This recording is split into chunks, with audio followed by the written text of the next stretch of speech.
Here's a question for all of you, and it refers to, I think, a piece that ran in the Times on Thursday, noting that there are very, very few women writers on late-night television. Why is that? What do you think of that? Are you guys responding to that in any way? The problem is, I can see it, is that we hire women, but then, they get lost on the way to the studio driving. They can't drive.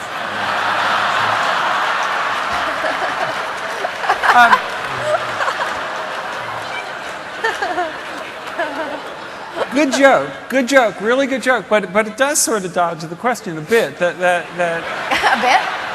And maybe we shouldn't. That I know. Well, in my time at late night, in 7 years, other than Meryl Marco, there was one woman writer on our staff of 10 for 1 year, and that's weird.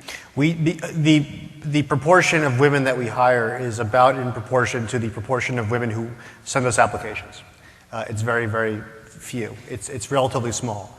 When we do hire, we just hired 2 women writers. We actually had a writer's assistant who's terrific. We promoted to her as a writer. We hired another writer named Joe Miller, who is a woman named Joe we just hired.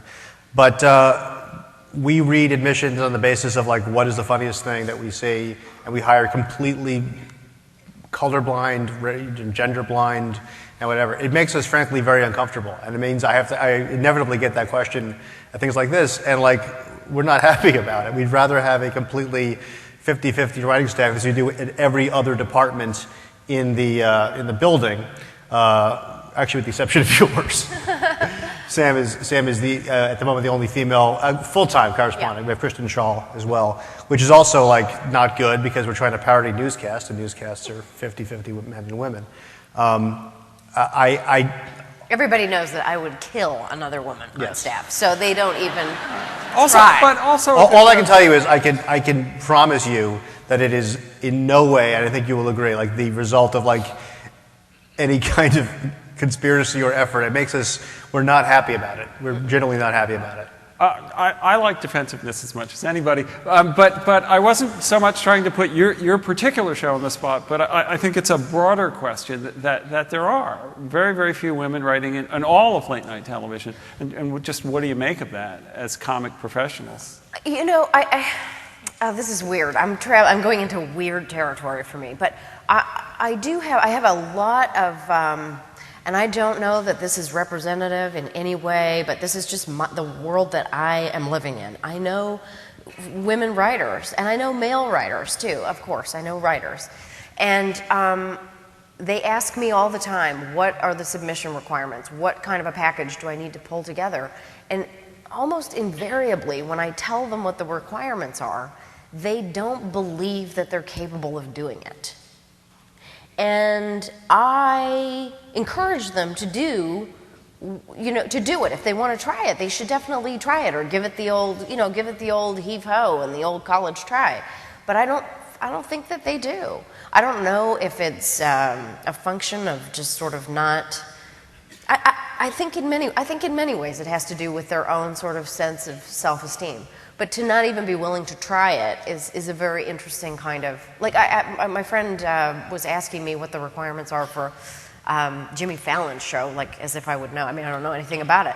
But, they had heard that you needed to have 100 jokes, 100 topical jokes. And, did that seem normal to me? And I was like, I really don't know. But if you want to do it, you should write 100 jokes.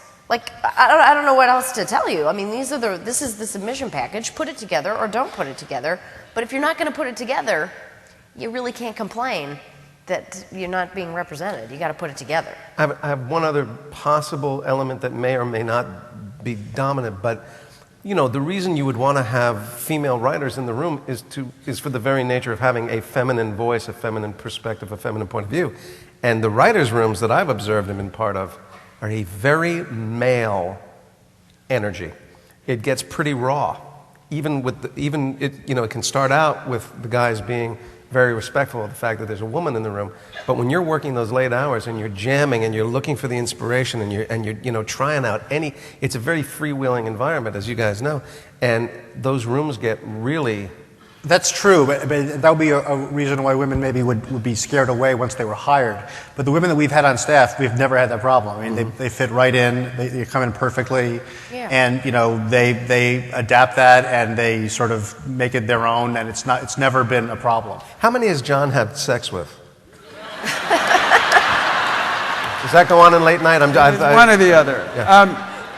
All right. Let me say one. I want to say one more thing. To that. So sorry, I was. And I don't know. You know, again, I'm just putting out my observations. But when I was doing comedy in Canada, when I was working with my sketch improv troupe, it was all female. It was 4 women, and we were so nurturing with each other that I think 75% of what we did was not funny because we were just like honoring each other's jokes, and we were like, well, Alana needs to have an opportunity to explore this joke, and we'll see if it works, and we'll just try it on stage. We're just going to try it for Alana. And, so that was kind of like the warm womb that I came from. And then I moved to New York because I got this great job, and I came to the show, and it wasn't that it was a male-dominated environment, because really, it isn't. I mean, there are a lot of women who... It's probably 50-50 in the building among the 70 people there. All of the women who are there, by the way, who are not on camera and who are not necessarily writing for the show, are very funny. They're all funny women. So, there were a lot of women there, but it wasn't that it was a male-dominated culture at The Daily Show, but it was that it's a daily show. And if it's not immediately funny, it's not going to go anywhere. And because things move so fast, you put your joke out there for everyone to adore and cuddle, and they just go, no. And then they move on. Because there's no time, and who cares anyway? It was like a shit joke. Nobody wants to do it. So you have to work in a different way that is a little less... it's a little less comfortable. There may be some truth to that because it's a higher percentage of women in like sitcoms and weekly shows that's in what I was LA. gonna go next. And specifically a daily show, you're talking about a late night show, and that's where the numbers are really low. And it's possible that what you're talking about in terms of I don't know. I mean, it's just an observation. It's not specifically male energy. It's just a fast energy. It's just fast, and you just have to go and go and go and go and keep throwing jokes out there. And so I don't know. I don't really know. But the female energy that I was working with did not. Even if it's a male energy, it's not a masculine energy. Have you seen us? Have you seen comedy writers together? It's not macho. It's not macho. It's not at all. Okay. And and the women have potty. It's not about potty at our place of work. It's not about potty mouths because we all have potty mouths. Women, men, we are all dirty bastards. And we admire you for it Thank you. every night.